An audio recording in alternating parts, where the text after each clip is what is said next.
아멘. 좋으신 주님을 찬양합니다. 우리 좌우 앞에 있는 분들과 인사를 나눕니다. 반갑습니다. 환영합니다. 축복합니다. 오늘 또 한 주간 새벽 기도를 마무리 짓는 금요일 아침입니다.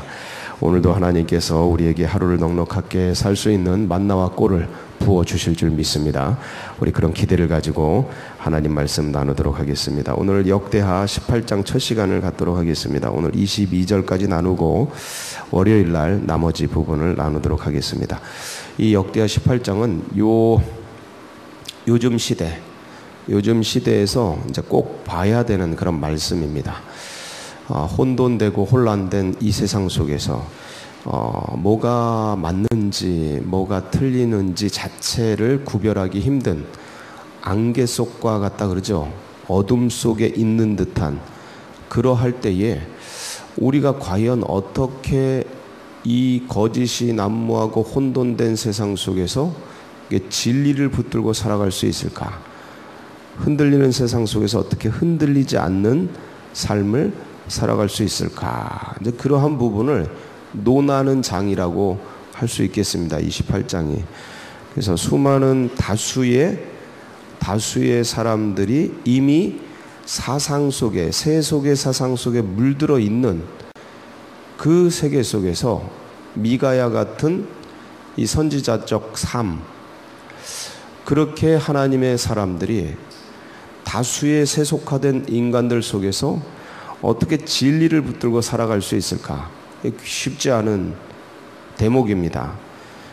그래서 이 진리를 붙든 백성들이 어떻게 그 비진리에 난무하는 거기를 그리스도께서 다스리는 세상, 하나님 나라죠. 예수님의 표현으로는 그게 하나님 나라입니다. 그러니까 진리가 다스리는 세상, 정의와 의가 통치하는, 지배하는 그런 세상. 구약적으로 표현하면 생육하고 번성하여 땅에 충만하라, 땅을 정복하라, 땅을 다스려라. 요 표현. 예수님의 표현으로는 모든 족속으로 제자를 삼아 아버지, 아들과 성령의 이름으로 세례를 베풀고 내가 너희에게 분부한 모든 것을 지키게 할 그러한 통치적 기반을 어떻게 지금 이 세상 속에서, 이 혼돈된 세상 속에 내가 할 것인가? 이게 굉장히 되게 쉽지 않은 주제입니다. 근데 다행히 또 이렇게 우리가 역대하 18장을 통해서 이런 부분들을 마주할 수 있고 또 말씀을 통해서 대면할 수 있어서 우리에겐 또 하나의 시금석이 되고 캐논이라고 그러죠. 표준. 어떻게 또 그걸 붙들고 그 방향으로 살아갈 수 있을까? 정신을 차리게 하는 그런 좋은 표대가 되는 말씀이기에 굉장히 중요한 말씀입니다.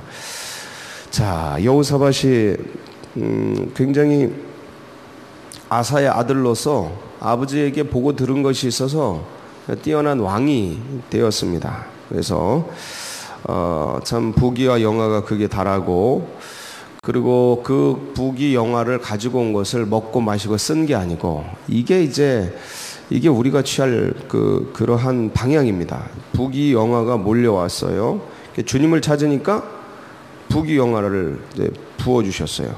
이걸 이제 먹고 마시면서 쓰는데 가면 이제 타락하죠. 무너지게 됩니다. 당대에 뭐 어떤 일이 일어나기보다 다음 세대 가운데서 초토화돼요. 초토화. 다 뺏겨버리죠. 근데 여호사밧은 그 부귀 영화를 가지고 율법 교사들을 임명해서 전국에 파송을 하고 이단 아세라 상들을 깨부시고 거기에 율법을 가르쳐요. 방백들과 레위족을 보내서 하나님의 말씀을 가르치고, 이게 지금으로 말하면 이게 교육과 역사와 제도를 하나님의 방향으로 바꿔버리는 거예요. 이게 돈이 많이 듭니다, 여러분. 전부 교사고, 전부 제도고, 학교를 설립하고 막 그래야 되니까 무너진 곳을 이걸 이제 거기다 돈을 쓰는 거예요. 돈을 쓰는 거. 부귀 영화가 들어온 걸 가지고 거기다 돈을 쓰는 거예요.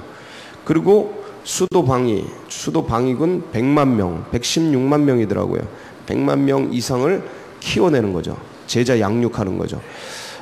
거기다 돈을 쓰는 거예요. 어제 제가 이제 좀 이렇게 인터넷을 통해서 소식을 보는데 그 한미 연합훈련 같은 게 이제 취소되지 않습니까? 근데 이 한미 연합훈련 작은 거 하나 훈련하는데 한 1,000억 가까이 든다 그러더라고요. 훈련 한번 하는데, 그러니까 군인들에게 훈련이 굉장히 많지 않습니까? 수시로 훈련해요. 공군, 육군, 해군 할 것 없이 훈련을 하는데, 이 훈련을 한미 연합군이 한 번 훈련하는데 1,000억 원 든대요. 1,000억 원. 엄청난 비용이다. 그러니까 이런 훈련이 뭐 키리졸브도 있고 여러 훈련들이 많거든요. 그런 걸 다 하려면 몇 조씩 들어가는 거죠. 훈련 비용에. 그러니까 이제 훈련 한 번 하는데 그렇게 많이 들어가요. 그러니까 전쟁이라는 거는 말할 수 없는 돈이 들어가는데 그 사람들을 움직이는 그 돈이 어마어마하다. 100만 명을 유지하고 100만 명을 훈련시키고 이 상비군이란 말이에요.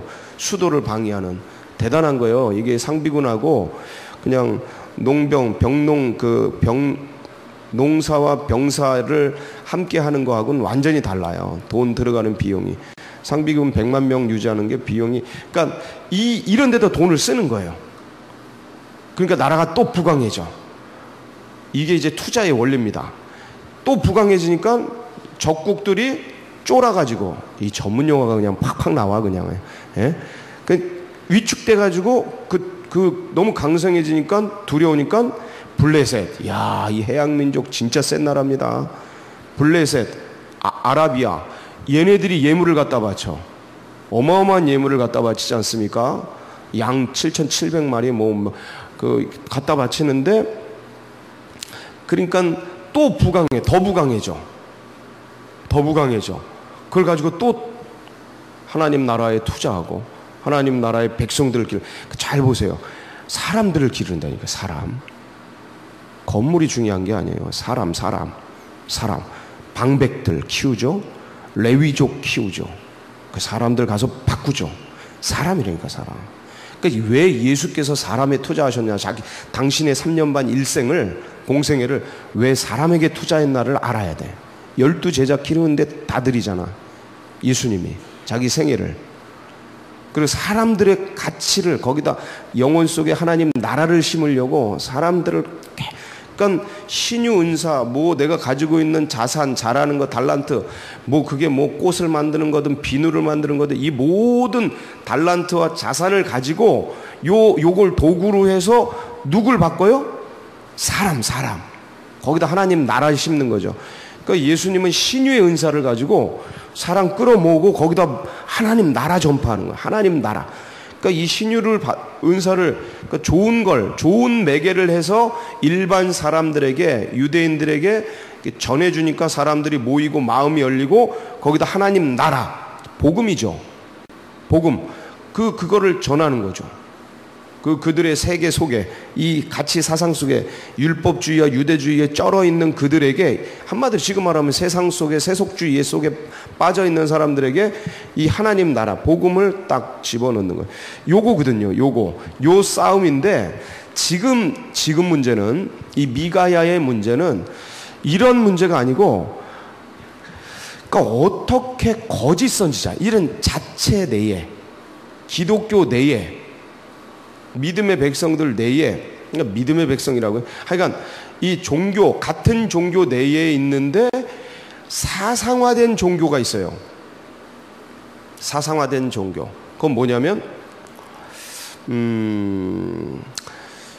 예수를 믿는데, 예수라는 기독교 종교를 가지고 있는데 이 종교 자체가 자기들의 사상을 전하는 수단이야. 다시 한번, 이거 되게 어렵습니다, 여러분. 북한에도 기독교 있는 거 아시죠? 지하교회 말고 봉수교회. 참나, 이거 웃겨요. 평양에 봉수교회가 있어요. 왜 그렇게 졌나 몰라. 제일 큰 교회예요. 공식적인 교회. 근데 거기 목사들도 있어요. 김일성 주체 사상을 어버이 신으로 섬기는 그 목사가 있다니까요. 성경책을 보면서 거의 비슷해. 예수님 자리, 하나님 자리에다 뭐만 넣으면 돼요? 김일성만 넣으면 돼요. 그리고 하나님, 예수님 이런 단어를 말하지만 그게 누구냐면 김일성이야. 그들은 그러니까 이미 사상화되어 있는 거예요. 이미 사상화. 그러니까 이 사상을 전하려고 종교, 그게 불교든 기독교든 이슬람이든 상관하지 않아요. 사상을 전하기 위해서 침투에 들어가서 공작을 펼치죠. 많습니다. 생각보다 대단히 많습니다. 왜냐하면 그 사람들이 왜 그렇게 되는지 아세요? 어려울 때, 힘들 때, 그들이 대학생활하고 어려울 때, 힘들 때, 학비로 힘들어할 때 이들에게 학비를 지원해주고 생활비를 지원해주고 지속적으로 그러면서 그 어려울 때 친근하게 하면서 같이 와서 책 읽고 어떤 책? 사상책. 제가 이 계통을 압니다. 같이 그냥 읽는 거예요. 읽고 나누고 같이 먹고 마시고 그리고 합숙훈련 들어가서 이상한 짓 하고 얼거매요. 얼거맵니다. 그게 거의 코스예요. 코스. 못 빠져나옵니다. 못 빠져나와요. 젊은 시절에 못 빠져나와요. 나중에 40대 정도 되면 세상을 보는 눈이 약간 또 변화되는데 그때 몇 분 정도 빠져나옵니다. 한 20-30% 정도. 그러니까 그렇게 고착화되는 거예요. 그러니까 그렇게 고착화되면서 완전히 주입이 되면 거기다가 야, 너 신학해. 너 뭐해? 너 영화해. 영화, 문화 쪽. 근데 너 글 써. 글. 인문학. 글. 너 소설 써. 소설. 너 수필 써. 탁 하면서 그러니까 이 사상화된 걸 가지고 착착착착 분야별로 마치 예수전도단 세븐마인드 몰더즈 그곳을 점령하자. 그것을 하나님의 나라로 통치하는 나라로 바꾸자라는 똑같아요. 모델이. 너무 똑같아요. 너무 똑같아. 들어가 버리는 거예요. 들어가 버리니까. 그러니까 얘네들은 거기다 사람을 키우는 데다 돈을 쓴 거죠. 무진장 들어가거든. 돈을 쓴 거죠. 그때 교회는 건물 졌죠. 이 비밀을, 그러니까 이 공공연한 이것들을 여러분이 아셔야 돼요. 우리가 알아야 돼. 우리가 하는 일이니까, 우리가. 그 다음 세대들이 초토화 된 거예요. 그렇지만 기회가 있다. 다시 정신 차리자. 사람 키우자, 우리가. 사람 키우자. 그러면 되니까. 그러니까 지금 이 문제는, 미가야 문제는, 시드기야와 미가야 문제는 이렇게 키워낸 이 사람들이 기독교 내에 들어온 거예요. 여기는 아합이라는 왕이 지원을 하는 거예요. 왕이. 400명의 정치적 종교인이 있는 거예요. 정치적 종교인은 뭐냐면 이 정치가가 돈을 댄 거야. 왕이 돈을 댄 거예요. 아합이 돈을 대서 종교 집단을 키워낸 거예요. 왜냐하면 사람들이 종교인의 말을 들으니까 이 종교 집단을 키워내서 내 말을 듣게 만들면 백성들이 누구 말을 들어요? 내 말을 듣는 효과가 있는 거죠. 그러니까 이용 수단으로 이들을 키워낸 거예요. 그러니까 한결같이 누가 하자는 대로 해요. 왕이 하자는 대로 하는 거예요. 왕의 눈치를 딱 보고, 왕의 눈치를 보고 왕이 뭘 원하나 거기다가 그 예언을 하는 거예요. 예언. 이 세계 속에서 미가야라는 사람은, 그러니까 이게 굉장히 이게 사상이라는 게요. 그 시대를 이렇게 확 물들이는 강물 같아요. 강물. 본인들도 모르게 어릴 때부터 교육되고 슬며시 이게 강물처럼 들어와가지고 우리를 적셔버린다고요. 적셔버려. 그러니까 여기서 이 사상의 주류 속에서 이 사상에 물들지 않고 살아가기가 되게 어려워요. 진짜 어렵습니다. 이런 얘기 자체를 못 알아들어요. 제가 하는 이런 얘기 자체를 못 알아듣습니다. 근데 미가야가 그 얘기를 하는 거예요, 지금. 미가야가. 이 세상 속에서 어떻게 이 미가야가 남아있는지 신기한 거예요. 근데 항상 여러분, 남은 자가 있습니다. 어떤 시대건 남은 자가 있어요. 그 타락한 시대에 누가 있었어요? 노아. 그 이방신상이 들끓는 세계 속에서 아브라함. 항상 남은 자가 있습니다. 구루터기 같이 나무가 잘렸는데 구루터기가 남는 것처럼 이 세상의 믿음의 백성들이 송두리째 잘려나가는데 그 남은 자가 있어요. 남은 자. 이사야의 사상 아닙니까? 남은 자 사상. 그러니까 남은 백성들이 있더라. 그렇게 물들어 있는 그곳 속에 7천인의 바알에게 무릎 꿇지 한 7천의 용사가 있더라. 그 사람들 여러분 되시기 바랍니다. 예. 그 이런 말씀을 자꾸 들어야 돼. 그러면서 이런 말씀이 되게 부대낍니다. 되게 부대껴요. 근데 이 말씀 속에서 진리를 딱 잡고 본질을 딱 잡고, 그러니까 이제 그럼 어떻게 이제 야 아합이 야 우리가 저 길라앗에 가서 그 아람군이거든요. 길라앗 쪽에 아람군이 배치돼 있었는데 뺏겼단 말이에요. 아람군 거기 그 아람에게 뺏겼는데 저거 뺏으려고 그러는데 여호사밧 같이 가자. 이 여호사밧이 탁월하고 뛰어난 왕인데 문제는 항상 한 가지씩 이게 믿음의 백성들도 이렇게 큰 실수를 하는데, 이게 북이스라엘의 아합 왕이 굉장히 타락한 왕이라고요. 이 북이스라엘 중에서도 최고의 타락한 악한 왕 중에 한 사람인데 얘하고 결혼 동맹을 맺어버려요. 결혼 잘해야 되는데 결혼 동맹을 맺어버려요. 그래가지고 아니 서로 결혼 동맹을 맺고 사돈간이 되니까 놀러 간 거죠. 놀러 가서 아합이 야 우리 전쟁 같이 하자. 그러니까 사돈간에 아니다 말다 말을 못하고 같이 하겠습니다. 근데 하나님께 물어는 봐야죠. 그래? 알았다. 선지자들 데리고 와. 400명 훅. 그 인원, 야, 이걸 쪽수라 그래요. 이 400명이 몰려와서 예언을 하는 거예요. 예언. 와, 하나님이 승리를 주십니다. 하나님이 이기게 하십니다. 이 철불로 그냥 다 아람군을 다 전멸시켜버립니다.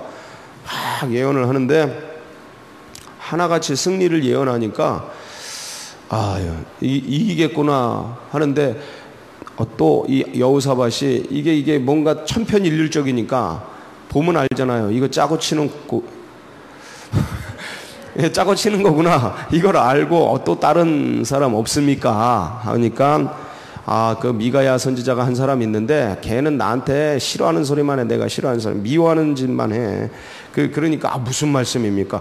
그런 사람 말을 들어봐야 됩니다. 그러니까 여호사밧이 정직한 사람인데 이게 희한하게 결혼을 이렇게 해가지고 이게 죽을 고비와 나라가 망할 고비를 넘긴다. 위기에 처한다고요. 절대로 하여간 결혼은 믿음의 백성들끼리 해야 돼요. 믿음의 백성들. 아니면 진짜 선교사처럼 저 영혼을 하나님께 이끌기 위해서 그런 사명을 갖고 결혼하든가 그래야 돼. 그렇지 않으면 이런 어려움을 당한다고요. 그래서 야 무슨 말입니까? 미가야 빨리 불러서 말씀 듣습니다. 그러니까 미가야를 부르러 사자가 갔어요. 야 사자가 가가지고 얘네들도 왕의 눈치를 다 알지 않습니까? 원래 그 나물에 그 밥이에요. 그러니까 이 왕이 그런 걸 아니까, 의도를 아니까 이 미가야 선지자를 데리러 간 그 사자도 뭐라 그래요? 야 우리 예언자들이 다 똑같이 승리한다 하니까 너도 알아서 해. 승리한다고 말해. 이거 협박이죠. 겁박이라 그래. 겁박. 여론을 알려주는 것처럼 얘기하면서 너도 그거 해. 이건 뭐 세상이 다 쓰는 방법 아닙니까? 그러니까 얘기를 들으니까 미가야가 하나님 말씀하신 것 외에 나는 얘기 안 한다. 갔어요. 가가지고 쫙 문무백관들이 앉아있고 왕 2명이나 앉아있고 400명의 그냥 그 예언자들도 쫙 예언하고 막 승리를 예언하고 있는데 거기 불러다가 놓고 야 그거 일단 분위기 자체가 딴 말 하지 말라라는 분위기잖아요. 여러분 그런 데 가서 무슨 옳은 소리를 해요. 왕이 원하는 소리를 해야지. 지금 왕에게 사자도 와가지고 사신도 와가지고 왕이 원하는 승리를 얘기해라. 겁박 아닌 겁박을 하고 있고 뭔 말을 합니까 거기다가. 근데 이 미가야가 가가지고 그 전략을 쓴 거죠. 왕이 야 빨리 예언해봐. 그러니까 예 승리하셔요. 올라가셔서 승리하셔요. 요 느낌 아시죠? 제가 한 요 느낌. 그러니까 그냥 대충 뭐 승리한대네. 다 승리한대네요. 가서 승리하셔요. 예, 올라가면 승리하시겠네요. 요러니까 야 너 하나님 앞에서 똑바로 진실 얘기해. 맹세하고 진실을 얘기해. 다 알죠. 그런 이 미가야가 그냥 아무렇게나 얘기하고 있구나라는 걸 다 아는데 진실을 얘기해라. 이때 그냥 바로 16절 얘기해요. 16절 같이 한번 볼게요. 16절 시작. 그가 이르되 내가 보니 온 이스라엘이 목자 없는 양같이 산에 흩어졌는데 여호와의 말씀이 이 무리가 주인이 없으니 각각 평안히 자기들의 집으로 돌아갈 것이니라 하셨나이다 하는지라. 이게 뭔 말이에요? 전쟁에 나가서 박살이 나서 이스라엘이 다 목자 없는 양같이 흩어진다 이 소리예요. 승리를 예언하는 거예요? 패전을 얘기하는 거예요? 패전. 그것도 박살이 나는 거예요. 왕은 죽고 이스라엘군은 박살이 난다. 올라가지 말아라. 전쟁하지 말아라. 그러니까 이제 아합이 이것 봐라 이것 봐 하는 예언 봐라. 내가 싫어하는 소리만 골라서 하지 않냐. 그러면서 이렇게 얘기하는 그런 때입니다. 그때 이제 미가야가 이 시대의 세태에 대해서 비유적으로 얘기한 거예요. 이건 하나님 말씀 아닙니다. 하나님 말씀 아니에요. 미가야가 지금 비유로 한 얘기는 하나님 말씀이 아니고 미가야가 하도 못 알아들으니까 비유를 얘기하는 거예요. 하나님이 너희들에게 거짓말하는 영을 줘서 아합을 꼬셔서 죽이려고 하는 지금 모습이 니네들이 다 지금 그러고 있다 하는 그런 모습을 얘기해 주는 건데, 자 여기서 그럼 이 무너진 세계 속에서 어떻게 미가야처럼 살 건가? 첫째, 일단 여러분 성경을 우리 삶의 뿌리로 딱 붙잡아야 합니다. 성경 말씀 딱 붙잡아야 돼요. 성경 말씀. 그러니까 말씀으로, 그 다음에 아니 다 말씀, 거기도 말씀 여기도 말씀 다 같은 말씀인데, 둘째, 이거는 할 수 없어요. 좋은 지도자 만나야 합니다. 이거는 어쩔 수가 없어요. 누가 좋은 지도자고 누가 나쁜 지도자예요? 그는 자기 영이 끌려요. 자기 영이 끌려. 뭐라고 표현하는지 아세요? 성경에서는 거짓 선지자 만나는 것들은 자기 욕심에 미혹돼서 끌린다 그래요. 더 짜릿한 영적인 거를 추구하면서 미혹된 곳으로 자기가 자기 발로 간다고 성경은 그렇게 기록하고 있습니다. 여러분, 영은 영의 음성을 듣고요, 양은 목자의 음성을 듣는 거예요. 그거는 그 다음부터는 그 사람의 나머지는 몫이에요. 두 가지예요. 지도자를 잘 만나야 돼요. 지도자. 왜냐면 그 영이 전염되거든요. 그 영이 전염돼. 그 안경이 씌워져요. 그 지도자의 안경이 씌워져. 그러니까 하나님을 향한 열정을 갖고 말씀을 품고 좋은 지도자 만나서 생활을 해야 합니다. 이 외에는 답이 없습니다. 답이 없어요. 그게 가치가 심겨지거든요. 근데 우리 교회는 참 좋아요. 너무 감사해요. 그러면 그게 좋은 지도자인지 어떤 지도자인지 어떻게 합니까? 성경대로 살았나? 물론 말도 복음을 얘기해야 돼요. 복음을 얘기해야 돼. 근데 지금은 다 비슷해. 다 예수 얘기하고 다 하나님 얘기하고 다 성경 얘기한단 말이에요. 말 말고 삶을 봐야 돼. 삶. 근데 그거는 1, 2년 봐서 안 보이잖아요. 그러니까 일생의 삶, 이걸 보고 검증이 돼야 되는데 그 검증을 못하니까 쉽지 않다. 근데 다행히 서울제일교회는 원로 목사님의 삶이 검증이 됐잖아요. 그렇죠? 제 삶도 이제 검증이 되겠죠. 그렇죠? 네. 그렇게 되는 거예요. 검증이 돼야 돼요. 그 인생으로 예수를 증거했냐, 말로 말고 삶으로 예수를 증거했냐, 진짜 예수 그리스도 따라갔냐, 그 복음을 위해 그렇게 생멸 걸고 일생을 드렸느냐, 요거로 자기 욕심을 취하려고 종교로 이용했느냐, 자기도 모르게 사상화된 종교를 가지고 그렇게 살다 갔느냐, 나중에 다 드러납니다. 아주 그냥 투명 유리처럼 다 보이게 돼 있어요. 이단 지금 완전히 무슨 불꽃놀이처럼 확 타오르죠?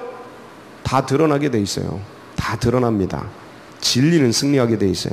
그래서 이 성경 딱 붙들고 예수 딱 붙들고, 그리고 참 이런 좋은 교회가 있다는 것 자체가 기적입니다. 할렐루야. 우리 교회라서 이런 얘기 하기가 참 민망해. 근데 사실인 걸 어떻게. 그래서 쫙 붙들고 믿음으로 크고 작고를 떠나 복음을 위해서 삶을 드리면서 이렇게 달려가는 우리 성도님들 되시길 축복합니다. 같이 기도하시겠습니다. 오늘도 주님께서 우리에게 이 믿음을 가지고 살 수 있는 다음 세대들을 일으켜 주시고 또 새가족들, 이 나라 민족, 여러분 각자의 기도 제목 또 서울제일교회 나가는 앞길 위해서 중보해 주시면서 주여 한번 부르짖고 기도하며 나갑니다. 부르짖습니다. 주여